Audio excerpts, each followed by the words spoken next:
दिसतोय ना मी दिसणार असंच उभा राहा. सर, कल्याणच्या बुद्धभूमीचा जो विषय होता तो मार्गी लागलेला आहे. तुम्ही सुद्धा या ठिकाणी आणि बालाजी किनीकर यांनी जे निवेदन दिलं होतं काय नेमकं त्याच्याबद्दल? कल्याणमध्ये अशोकनगर, वालधुनी, कल्याण पूर्व या ठिकाणी 30 एकर लँड जमीन ही मोकळी आहे. अनेक वर्षापासून त्या ठिकाणी बौद्ध बांधव कार्यक्रम घेत असतात, सण साजरे करत असतात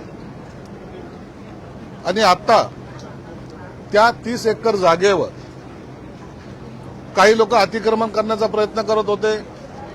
काहींनी अशा वावड्या उठवल्या की ही जागा आता सरकार ताब्यात घेऊन व्यापारी संकुलन किंवा इतर काहीतरी त्या ठिकाणी उभारतील, मग आपल्या जागेवरचा हक्क हा सुटला जाईल.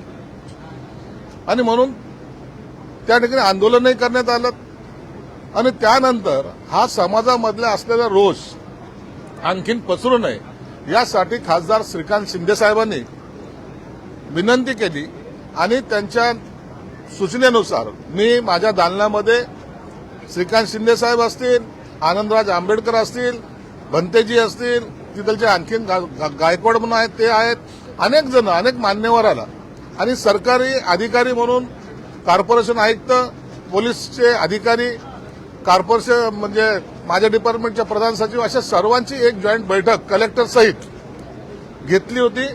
आज त्याच्यासाठी मी सभागृहामध्ये सर्व लोकांना हा मेसेज जाण्यासाठी की 30 एकर जी जागा आहे त्या ठिकाणी बौद्ध गया धर्तीवर एक मोठं आपण समाजासाठी जे हिताचं आहे तसं विपश्यना केंद्र असेल, मुलांना खेळण्यासाठी ग्राउंड असेल, हॉस्टेल्स असेल, मेडिकल कॉलेज असतील, हे फक्त समाजाच्या हिताचे जे काही प्रोग्राम आहेत त्याचंच तिथं उभारणी होईल. इतर कुणालाही ती जागा दिली जाणार नाही.